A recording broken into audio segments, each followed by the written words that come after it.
¿Qué es el control de convencionalidad? Es un mecanismo jurídico mediante el cual jueces, autoridades y tribunales nacionales deben verificar que las leyes, actos y decisiones que apliquen no contradigan los tratados internacionales en materia de derechos humanos, especialmente la Convención Americana sobre Derechos Humanos. Es decir, no basta con cumplir la Constitución, también deben respetar los tratados internacionales de derechos humanos. El control de convencionalidad fue desarrollado por la Corte Interamericana de Derechos Humanos y el caso clave fue Almonacid Arellano versus Chile en el 2006. La Corte Interamericana de Derechos Humanos por primera vez dijo que los jueces nacionales deben aplicar el control de convencionalidad comparando las leyes internas con la Convención Americana, lo que implica que los jueces no solo pueden, sino que deben dejar de aplicar leyes internas que violen tratados de derechos humanos. ¿Quién debe hacerlo? Principalmente los jueces, pero también se ha ampliado a todas las autoridades públicas, especialmente después de la sentencia Hellman versus Uruguay en el 2011. La implementación en México. Reforma constitucional del 2011. La reforma al artículo 1 de la Constitución reconoció que todos los derechos humanos contenidos en la Constitución y en los tratados internacionales tienen el mismo valor jurídico. Se incorporó el principio pro persona. Siempre se debe aplicar la norma que más proteja a la persona. ¿Qué deben hacer los jueces y autoridades mexicanos? Aplicar las normas internacionales de derechos humanos junto con la Constitución. Si hay una ley mexicana que contradice un tratado de derechos humanos, deben preferir el tratado. Pueden ignorar o no aplicar leyes internas si son contrarias a lo que dice la Corte Interamericana o los tratados. El caso clave en México fue el caso Radilla Pacheco versus México en el 2009. La Corte Interamericana de Derechos Humanos ordenó a México aplicar el control de convencionalidad.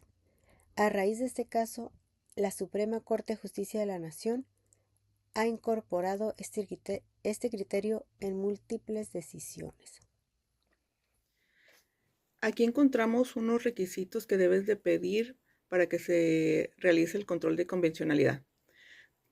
Si quieres que el juzgador realice un análisis de convencionalidad, debe seguir unas pautas mínimas que la propia Suprema Corte ha determinado en jurisprudencia, las cuales son: especificar la norma a la que se pretende se realice el control de convencionalidad, es decir, no basta con decir que un código o la ley violenta derechos humanos, sino que deberás especificar el o los artículos de la ley que quieras sean sometidos a análisis y especificar el derecho humano que se considera violentado para que el análisis que realice el juzgador pueda estar orientado sobre una norma y derecho específico. También encontramos que hay unos pasos que señala la tesis 69 del 2011 de la Suprema Corte de Justicia de la Nación. Son los siguientes. Inciso A. Interpretación conforme en sentido amplio, lo que significa que los jueces del país, al igual que todas las autoridades del Estado mexicano, deben interpretar el orden jurídico a la luz y conforme a los derechos humanos reconocidos en la Constitución y en los tratados internacionales en los cuales el Estado mexicano sea parte. En este caso, se deberá observar el principio pro persona para dar la interpretación que mejor proteja el derecho humano en cuestión. Inciso B. Interpretación conforme en sentido estricto, lo que significa que cuando hay varias interpretaciones jurídicamente válidas, los jueces deben, partiendo de la presunción de constitucionalidad de las leyes, preferir la que hace a la ley acorde a los derechos humanos reconocidos en la Constitución y en los tratados internacionales firmados y ratificados por México. Inaplicación, como inciso C, inaplicación de la ley cuando las alternativas anteriores no son posibles. En 1974, el señor Rosendo Radilla Pacheco fue víctima de desaparición forzada. Su familia, ante la reiterada negativa por parte de las autoridades para resolver el caso, en 2001 presentaron una petición ante la Comisión Interamericana de Derechos Humanos, quien emite una sentencia condenatoria contra el Estado mexicano. El caso propició avances entre lo que principalmente se puede mencionar que promovió la fijación de criterios de interpretación en materia de derechos humanos, que culminaron con la aprobación de una reforma constitucional en 2011. Se otorga estatus constitucional a los derechos humanos contenidos en tratados internacionales, lo que amplía y fortalece su exigibilidad. Obligó la reforma al Código de Justicia Militar para que los casos de violaciones a derechos humanos donde estén involucrados civiles sean resueltos en jurisdicción civil y no en la militar. Es relevante porque influyó en la protección, promoción y defensa de los derechos humanos y han marcado una evolución en la forma de impartir justicia al determinar la obligación de los jueces mexicanos de conocer y aplicar las normas internacionales protectoras de derechos.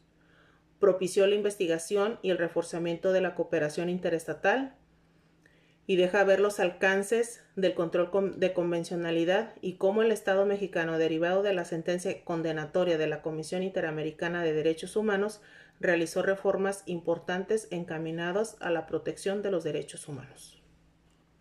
Como conclusión del principio de convencionalidad podemos llegar a lo siguiente, que la sentencia de la Corte Interamericana, en el caso exactamente de Rosendo Radilla versus México, pues hizo un parteaguas en el derecho constitucional, al establecer con claridad el principio de convencionalidad, que obliga a todos los jueces de los países, incluso los locales, el interpretar las normas internas conforme a los tratados internacionales de derechos humanos. Este caso no solo fue un parteaguas, sino que evidenció las fallas del sistema judicial frente a la desaparición forzada. Y esto también nos deja claro que si bien hubo un avance en este sector, no estamos eximidos de que vuelva a pasar esto. Vemos ahora que aquí en México hay una situación muy importante, también muy arriesgada, en el que están pasando cosas muy similares, pero a mayor escala. Entonces también esto nos llega y nos hace plantear de cuán realmente están haciendo las autoridades el uso de este principio o respetando este principio. Vemos muchos casos, múltiples casos de personas desaparecidas, cosas que van en contra de nuestros principios. Entonces también nos hace plantearlo si tal vez nos hace falta algún suceso histórico o algo que nos lleve al siguiente paso. Pues si bien no todo es como quisiera o como debería, pues el principio de convencionalidad dentro de lo que cabe vino también a reforzar los derechos humanos. No hay que tampoco quitarle el mérito y que las normas contrarias pues no sean de carácter mayor al de los tratados. Y pues bueno, desde entonces el Poder Judicial tiene la obligación de aplicar normas internas que violen la Convención Americana, consolidando una práctica judicial más garantista y comprometida con los estándares internacionales. Es lo que mencionaba, no aplicar normas que van dentro de tu ordenamiento interno, sino que gracias al artículo primero de la Constitución, pues también les da valor a esos tratados aún más que las normas internas. Y bien, en resumen, Rosendo Radilla no solo representó justicia para una víctima, sino también una transformación estructural que tanto se estructuró el sistema judicial y también en materia pues de derechos humanos aquí en México.